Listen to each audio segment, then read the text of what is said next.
Hello friends, I'm Dr. Poonam. Welcome to my channel Homeo Healing Hub. क्या आप भी stressed रहते हो? आज की डेट में कोई भी ऐसा इंसान नहीं है जो स्ट्रेस ना हो जिसको। किसी को जॉब का स्ट्रेस, किसी को बच्चों का, किसी को बीमारी का, किसी को पढ़ाई का। इवन कि छोटे बच्चे भी डिप्राइव नहीं है, उनको माँ बाप की डोमिनेशन का। इस तरह से everybody is stressed on this earth. तो इस स्ट्रेस का आफ्टर इफेक्ट होता क्या है? हमारे ब्रेन में एक पिट्यूटरी ग्लैंड होता है जहां से बहुत से हार्मोन्स रिलीज होते हैं। उसमें से जब भी हम स्ट्रेस में आते हैं तो हमारे एड्रीनल ग्लैंड हैं, जो ये वाले एड्रीनल ग्लैंड, ये एड्रीनल ग्लैंड जो है ये इफेक्ट हो जाते हैं। उसके इफेक्ट होने से क्या होगा? एड्रेनलिन एंड कॉर्टिसोल रिलीज होगा और वो फिर आगे ये different lung, skin, liver, eyes, heart, ये सारी चीजों पे ये इफेक्ट करता है। तो आज हम जो डिस्कस करने वाले हैं वो है कॉर्टिसोल।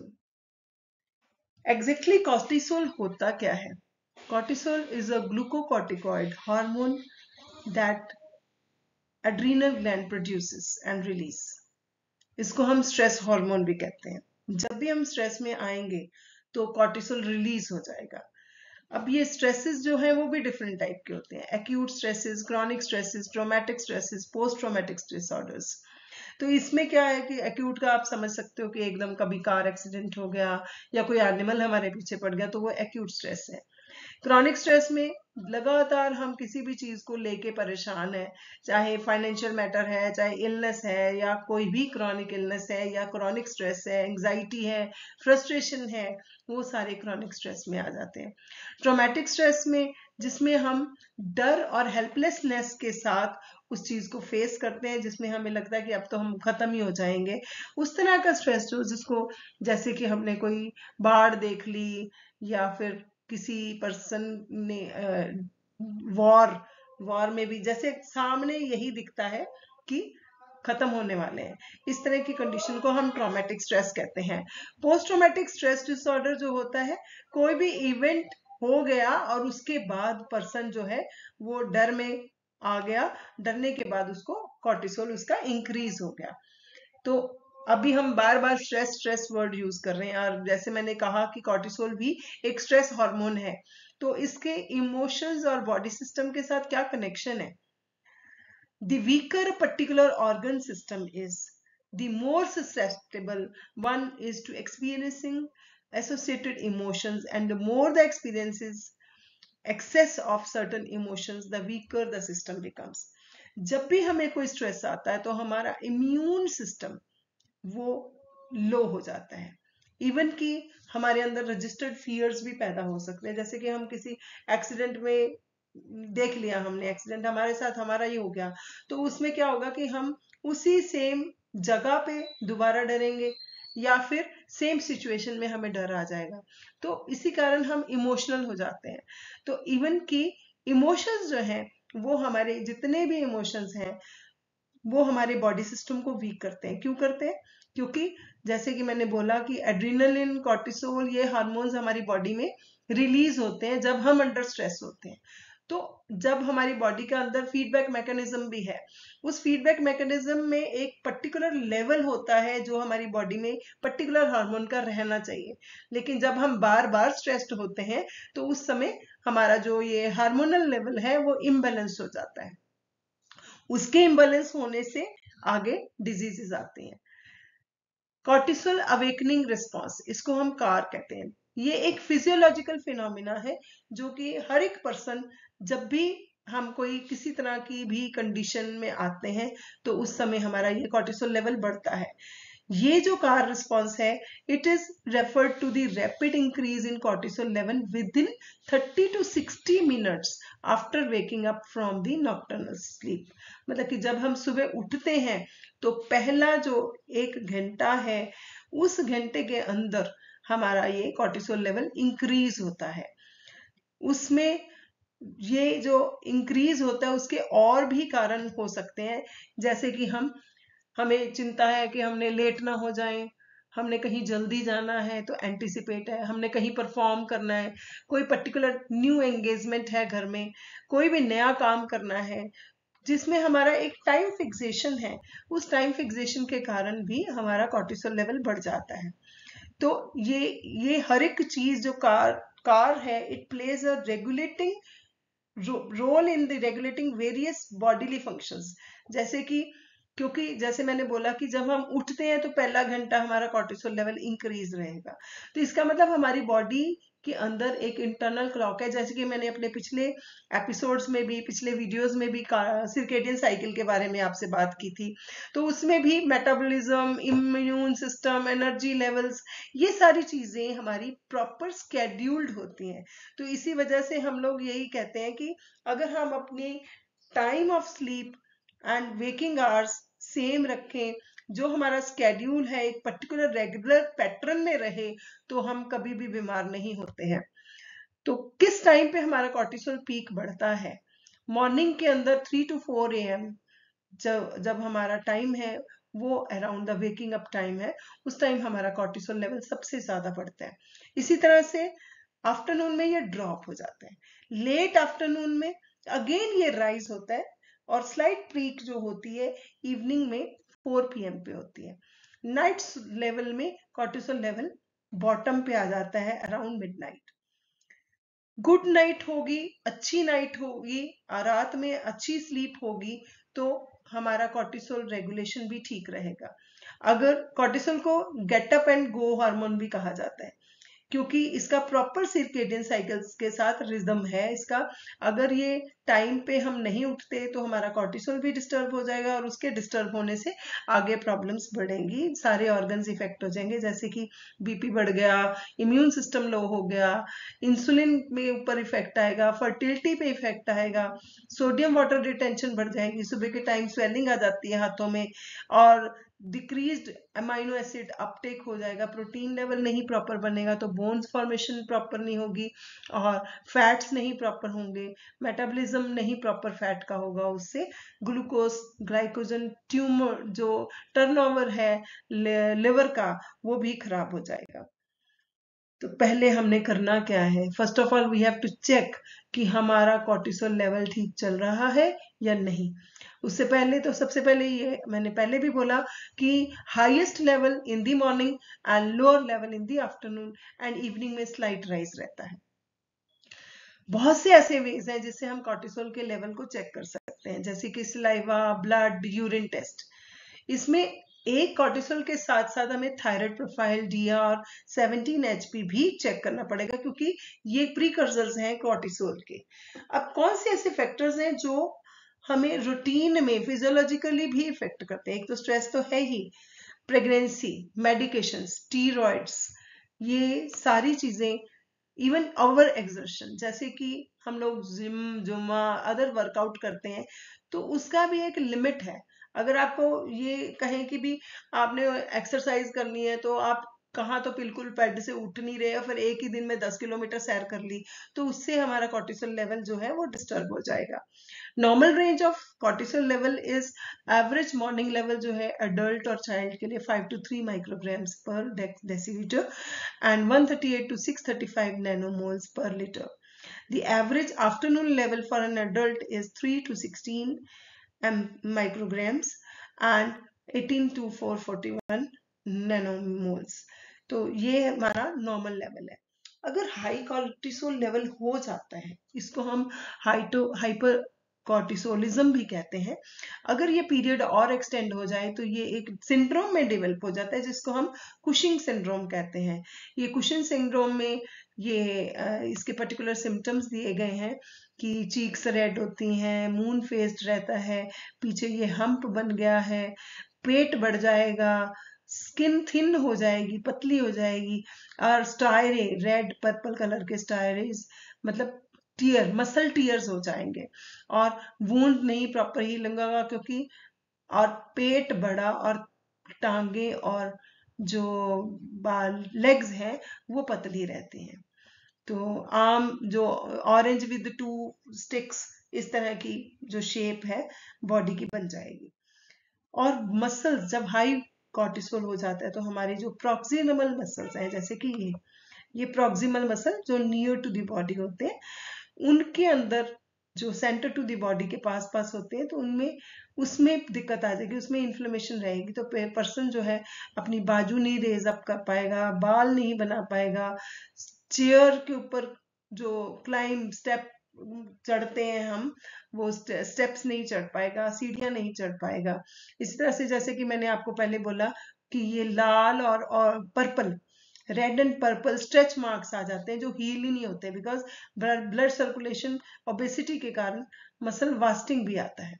जैसे कि मैंने बोला कि बॉडी का जो ट्रंक एरिया है उसमें फैट बढ़ेगा और मसल जो लेग्स के और आर्म्स के हैं वो वास्ट हो जाएंगे, उनमें इमेसिएशन आ जाएगा।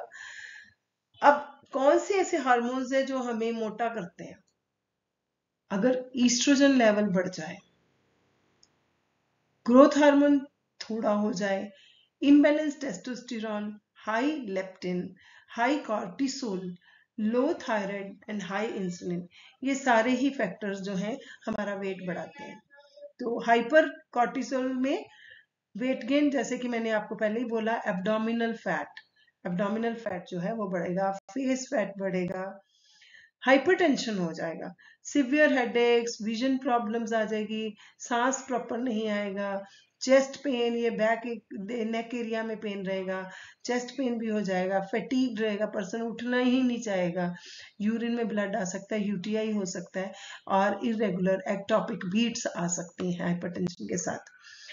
पर्सन सैड रहेगा और एंक्शियस रह सकता है, इरिटेबिलिटी हो सकती है, इवन की सुसाइडल थॉट्स भी आ जाते हैं, एजिटेशन होती है, गुस्सा बहुत आता है, और ना ढंग से खाता है ना सोता है, एंजाइटी के साथ ट्रेम्बलिंग आ जाएगी, जान ही नहीं रहेगी, और साथ में हार्ट रेट आ जाएगा, स्वेटिंग।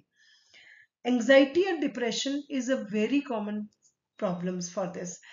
एंजाइटी जो में पर्सन जो है कंसंट्रेट नहीं कर पाएगा, कोई काम ढंग से नहीं कर पाएगा, हर समय टेंशन में रहेगा, और फिर उसके कारण थक जाएगा, फिर नींद नहीं आएगी, कॉन्स्टेंटली उन्हीं चीजों के, भाई मैं काम नहीं कर पा रहा, कैसे करूंगा, क्या करूंगा, पैनिक अटैक्स आएंगे, उसके कारण उसको सांस में शॉर्टनेस ऑफ ब्रेथ हो सकती है, इरिटेबिलिटी। इसी तरह से डिप्रेशन में जब जाता है पेशेंट, होपलेस ही हो जाता है, मैं तो दुनिया में, मेरे में तो वैल्यू नहीं है, मुझे तो जरूरत ही नहीं है, मेरे को तो जीने की चाह ही नहीं है, इंटरेस्ट जितनी जिस चीज में हम इंजॉय करते हैं उन चीजों को भी वो इंजॉय नहीं करेगा, रात को नींद नहीं आएगी, इसमें भी कंसंट्रेशन नहीं बनती, उसमें एंजाइटी के कारण नहीं बनती, इसमें दिल ही नहीं करता काम करने को, भूख नहीं लगेगी, या फिर ऑपोजिट भी हो सकता है, इंक्रीज्ड एपेटाइट। फिजिकली पेशेंट के हेडेक्स, डाइजेस्टिव इश्यूज, बैक एक, चेस्ट पेन, इरिटेबिलिटी, इवन की सुसाइडल थॉट्स उसको आ जाते हैं, सेल्फ हार्म कर सकता है पेशेंट। फिर नींद नहीं आती, इंसोम्निया इज देयर, फैटीग्ड, काम करते करते नींद आना, थकावट हो रही है, रात को नींद नहीं आ रही और साथ में थकावट, डाइजेस्टिव प्रॉब्लम्स में bleeding, blotting, constipation, diarrhoea, heart burn, incontinence, urine waiting कर लेता है पर्सन, नोजिया, पेट में दर्द रहेगा, और इवन की स्वॉलो करने में दिक्कत आएगी, और वेट गेन भी हो सकता है, लॉस भी हो सकता है, वो डिपेंड करता है कि कॉर्टिसोल लेवल कैसा है। Headaches are very very common, headaches, low libido, sexual desire बिल्कुल खत्म हो जाएगी, उसका दिल ही नहीं करेगा, कोई इंटरेस्ट नहीं रहेगा, ना थॉट्स आएंगे, ना कोई किसी तरह का माइंड उस तरफ चलेगा ही नहीं। अब सॉल्यूशन क्या है, कैसे हम कॉर्टिसोल लेवल को रिड्यूस करें? एक तो नींद पूरी अच्छी लेनी पड़ेगी, बैलेंस्ड एक्सरसाइज मैंने इसीलिए लिखा है क्योंकि अगर हम ज्यादा एक्सरसाइज कर लेंगे तो वो भी कॉर्टिसोल लेवल को बढ़ा देगा, क्योंकि वो फिर हमारी बॉडी स्ट्रेस आ जाएगा, बॉडी जब स्ट्रेस में आएगी फिर दोबारा कॉर्टिसोल बढ़ेगा। तो healthy relationship is very important, घर में शांति बनाना बहुत ज्यादा जरूरी है, अगर घर में शांति नहीं रहेगी, एक दूसरे की गलतियां निकालते रहेंगे, लड़ते रहेंगे, तो कॉर्टिसोल लेवल तो ऑटोमेटिकली बढ़ेगा, क्योंकि फिर वो स्ट्रेस में इंक्रीज स्ट्रेस करेगा। फिर उसके लिए हमें अपनी, क्योंकि इसमें वेट पुट ऑन होने का ज्यादा चांस रहता है, तो we have to take less sugar and less caffeine, stimulants नहीं लेने हैं, अल्कोहल नहीं लेनी है, डाइट को ठीक रखना है, फिर meditation. Last is homeopathy. Homeopathically what homeopathy does is कि जो हमारी टेंडेंसी है to come into the stress. Number 1, उसकी टेंडेंसी को कम करती है होम्योपैथी, क्योंकि वो इम्यून सिस्टम को स्ट्रांग करती है। दूसरा, अगर हम स्ट्रेस में आ गए हैं तो उस स्ट्रेस को भी नलीफाई कर सकती है, बिकॉज होम्योपैथिक मेडिसिन जो है वो हेल्दी ह्यूमन बींग्स पे प्रूव्ड है। तो ह्यूमन बींग अपनी फीलिंग्स को बता सकता है, तो उस फीलिंग्स को बताने के कारण homeopathy can work on emotions in very fantastical way. अगर स्ट्रेस कंट्रोल हो गया तो कॉर्टिसोल ऑटोमेटिकली कंट्रोल हो जाएगा। और क्या कर सकते हैं, जो मेडिटेशन है वो हमें कम से कम 10 से 15 मिनट डेली करनी चाहिए।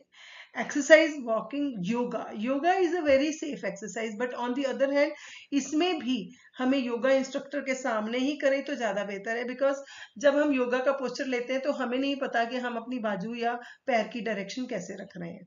तो we have to be very cautious unless हम लोगों को प्रॉपर प्रैक्टिस हो जाए योगा की तो। और इसमें breathing exercises are very very important. Deep breathing exercise से हमें पूरी ऑक्सीजन मिलेगी, ऑक्सीजन मिलेगी तो हम लोग हेल्दी होंगे।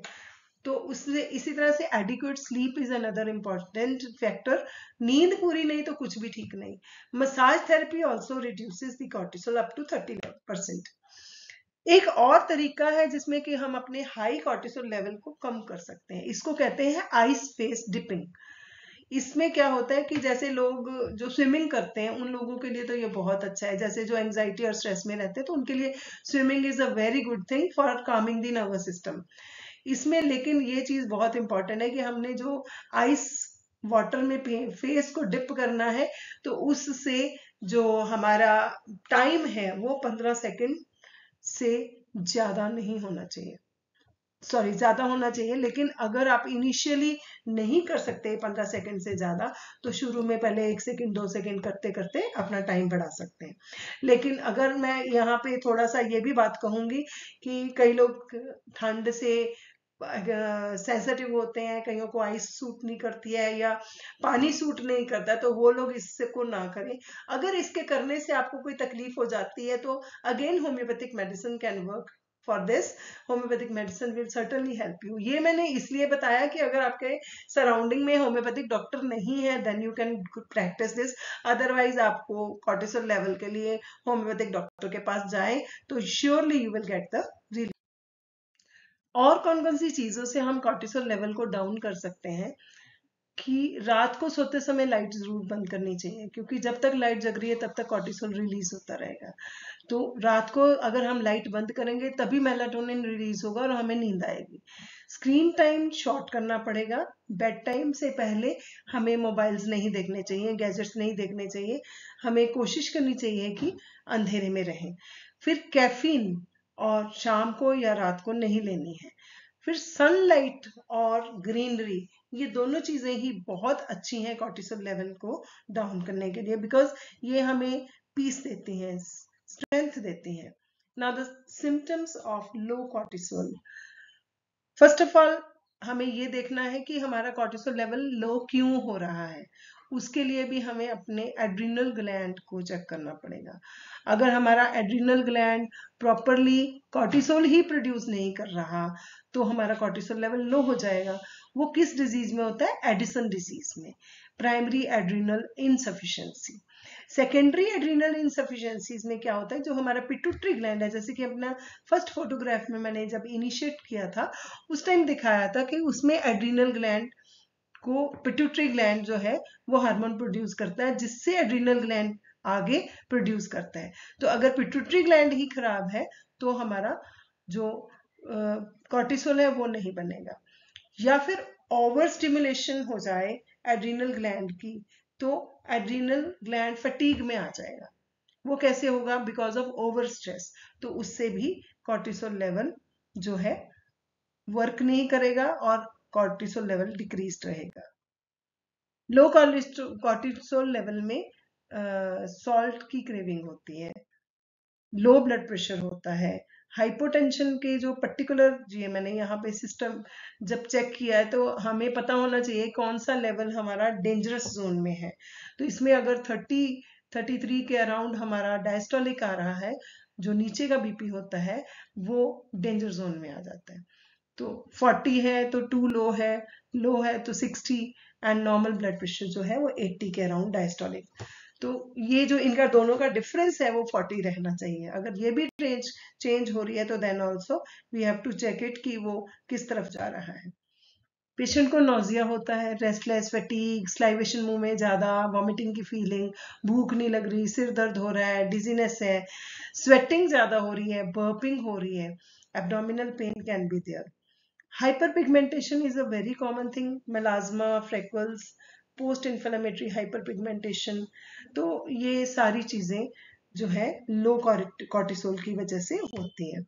डिजीनेस एंड लाइट हेडेडनेस, चक्कर आ रहा है, लगता है कि गिर जाएंगे, वो I have already explain. Weight loss में पहले मैंने जैसे बताया था कि आपको जो डिफरेंट हार्मोन्स, तो यहाँ पे ये वेट गेन में भी काम करते हैं, लॉस में भी, जैसे लेप्टिन, कॉर्टिसोल, इंसुलिन, ये मैंने बताए थे आपको, ग्रेलिन, ये जो सारे हार्मोन्स हैं ये बिग पार्ट प्ले करते हैं वेट लॉस के लिए। अगर ये डेफिशिएंसी होती है तो लैक ऑफ एंथुसियाज्म है और मोटिवेशन ही नहीं है कुछ काम करने की, बस बैठा रहेगा, काम नहीं करेगा। Similarly in the females there can be loss of hairs. ये 7 स्केल है जिसमें ये डिफरेंस आ रहा है, हेयर फॉल जो आ रहा है पेशेंट का, जो फीमेल्स में यही पैटर्न रहता है कि सेंट्रल वर्टेक्स की एरिया में, फ्रंटल एरिया और वर्टेक्स एरिया में उसका जो हेयर फॉल है वो कंटिन्यू होता है। Palpitation is another symptom for low cortisol level. Fainting with low energy. This is another factor which is for low cortisol. Now the solution for low cortisol. सबसे पहले तो हेल्दी लाइफस्टाइल चाहिए ही हमें, drinks नहीं करने, fish oil ले सकते हैं, vitamin B5 and vitamin C is also good, iron diet ले सकते हैं, लिकोराइस ले सकते हैं। Chanting and deep breathing is another, जैसे मैंने पहले भी बताया कि ऑक्सीजन अगर बॉडी को मिलेगा तो बॉडी हमेशा तंदुरुस्ती ही रहेगी। तो ये सारे प्लस होम्योपैथिक मेडिसिन जो हेल्प कर सकती है हमें मैनेजमेंट ऑफ स्ट्रेस में कर सकती है। ये तो नेचुरल वेज हैं जिसके साथ हम अपने स्ट्रेस को मैनेज कर सकते हैं। मेडिटेशन है, नेचर के साथ गार्डनिंग कर ली, म्यूजिक सुन लिया, बुक्स पढ़ ली, किसी से बातें कर ली, एक्सरसाइज कर ली, अपने आप को पॉजिटिव थिंकिंग में, और time management. Along with that homeopathically जब भी हम किसी स्ट्रेस में आते हैं तो होम्योपैथी में अलग अलग मेडिसिन हैं, सप्रेस्ड एंगर की, डिसअपॉइंटमेंट की, डिसकंटेंटेड की, डर की, इवन की पेपरों से पहले डर लग रहा है, घबराहट हो रही है तो उसके लिए भी दे सकते हैं, या हमें कहीं ट्रेन पकड़नी है उससे पहले नींद ही नहीं आ रही रात को, कहीं बॉस के साथ कहीं इंटरव्यू देने जाना है, वाइवा है, उसके लिए डर रहे हैं, या फिर किसी तरह का ड्रीम देख लिया उसके कारण डर गए, या पेरेंट्स ने डांट दिया, किसी की डोमिनेशन है, इस तरह के कोई भी स्ट्रेसेस रहते हैं, चाहे एक्यूट है या क्रॉनिक है, उनके बैड इफेक्ट की मेडिसिन होम्योपैथी में बहुत ही अच्छे रिजल्ट्स देती हैं और उससे बहुत ही जल्दी रिलीफ आ जाता है, इंस्टेंट रिलीफ आता है। The moment we take immediately it start working. Sleep is another important factor जिसमें कि हमें जो कॉर्टिसोल के लेवल को डिक्रीज करना है। तो अगर हम प्रॉपर टाइम पे सोएंगे तो मैनेज्ड बैलेंस्ड कॉर्टिसोल सेक्रीट होगा। कम से कम 6 से 8 घंटे की नींद बहुत ज्यादा जरूरी है, और टाइम शुड बी सेम, ये नहीं कि कभी 9 बजे सो रही तो कभी 12 बजे, और घर में पीसफुल एनवायरनमेंट, लाइट नहीं होनी चाहिए, नॉइस नहीं होना चाहिए, तो वो हमारे कॉर्टिसोल को बढ़ाएगा जितना हमें रिक्वायर्ड है। अब खाना क्या है? खाना जो कॉर्टिसोल लेवल, कॉर्टिसोल फूड्स जिससे इंक्रीज करता है वो avocados, fatty fish, nuts, olive oil, coconut oil. Sugar, processed food, microwaves वाले मटेरियल्स नहीं खाने चाहिए। Whole grains, fruit, vegetables will help to maintain the health. ये जो फूड्स हैं ये सारे मैंने लिस्ट में दिया हुआ है, इसमें पिक्चर है, इसमें ये फूड हेल्प करते हैं।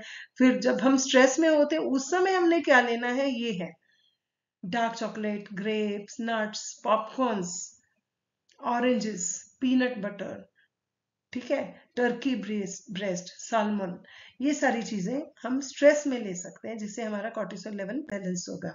Sunlight I have already explain, serotonin बढ़ाएगा, वाइब्रेशन बॉडी में लाएगा, मूड को अच्छा करेगा, ऑरा हमारा डिप्लीशन होगी, पसीना आएगा तो anxiety So what can homeopathy do? Homeopathic medicines have ever aided thousands in the journey to better health, offering support to your body hormonal balance. क्या क्या कर सकती है होम्योपैथी? होम्योपैथी सबसे ज्यादा माइंड पे ही काम करती है, क्योंकि जो हम होम्योपैथिक सिस्टम है, वो होम्योपैथिक मेडिसिन जो हैं वो हेल्दी ह्यूमन बींग्स पे प्रूव्ड है। तो इंसान तो अपने हर एक छोटे छोटे इमोशन को, छोटे छोटे सेंसेशन को बता सकता है। तो इसलिए ये एक्यूट स्ट्रेस में जब हम निराश होते हैं, गुस्से में होते हैं, हेल्पलेस होते हैं, डर जाते हैं, घबरा जाते हैं, तो उस समय होम्योपैथी फैंटेस्टिकली काम करती है। इवन की जो हमारा क्रॉनिक स्ट्रेस है, जिसके कारण हमारा टोटल रेगुलरली कॉर्टिसोल लेवल हमारा डिस्टर्ब होता रहता है, तो उसको अगर हम साथ के साथ स्ट्रेस के टाइम पे दवाई ले लें होम्योपैथिक, तो हम फिजिकली बीमार ही नहीं होंगे। एज इसमें मैंने अभी पूरे ही सिस्टम में समझाया कि जब कॉर्टिसोल लेवल अप होगा तभी प्रॉब्लम होगी। तो अगर हम ऐसा कुछ ले लें जिससे हमारा स्ट्रेस के टाइम पे जब कॉर्टिसोल लेवल आया हुआ है, हाई है, उसी को नलीफाई कर दें जब तक वो फिजिकल के ऊपर इफेक्ट ना करे। तो जो मेरा 32 इयर्स का एक्सपीरियंस, जो मैंने जब से कर रही हूँ प्रैक्टिस, मैंने ये देखा कि अगर हम मेंटल स्ट्रेस को रिकवर कर देते हैं तो पर्सन को फिजिकल स्ट्रेस आता ही नहीं है। उसकी फ्रीक्वेंसी ऑफ फिजिकल एलिमेंट्स खत्म ही हो जाती है अगर पर्सन एक्यूट स्ट्रेस में हमें याद कर लेता है। तो क्रॉनिक स्ट्रेस हो, एक्यूट स्ट्रेस हो, या बार बार स्ट्रेस आ रहा है, तो उसके लिए अगर आप होम्योपैथिक दवाई ले लेते हैं तो आपका कॉर्टिसोल लेवल बैलेंस हो जाएगा। कोई भी हार्मोनल लेवल है वो बैलेंस हो जाएगा, तो वो फिजिकल कंप्लेंट्स लेके ही नहीं आएगा। इसी तरह से इम्यूनिटी इम्यूनिटी तभी बनती है जब हमारा स्ट्रेस खत्म होगा, क्योंकि एज मैंने अभी भी एक्सप्लेन किया कि कॉर्टिसोल लेवल हमारी इम्यूनिटी को लो करता है। इम्यून सिस्टम मतलब बॉडी के रेजिस्टेंस। तो अगर बॉडी के रेजिस्टेंस तभी डाउन होएगी जब हम निराश होएंगे, हमारा दिल नहीं करेगा, ना खाएंगे, ना पिएंगे, ना सोएंगे, तो उसके कारण हमारा पूरी बॉडी का इम्यून सिस्टम स्ट्रांग नहीं रहता है, कॉन्स्टिट्यूशन स्ट्रांग नहीं रहता है, तो उससे हमारी जो प्रॉब्लम्स हैं, फिजिकल प्रॉब्लम्स, वो बढ़ जाती हैं। इवन मेंटल स्ट्रेसेस से माइंड के ऊपर भी उतना ही इफेक्ट आता है, हमारी जो एफिशिएंसी है वो कम हो जाती है, जिससे कि अगर हम होम्योपैथिक मेडिसिन लें तो हमारी एफिशिएंसी भी ठीक रहेगी, हमारा वर्क जो एक्सप्रेशन है, जो काम करने का तरीका है, वो सब चेंज ही हो जाएगा, क्योंकि हम हेल्दी स्टेट में काम करेंगे। So thank you for watching. Please like, subscribe and share my channel. For consultation, here is the address. You can contact me if you feel that if you need a particular counseling and homeopathic treatment, I am at your service. Thank you.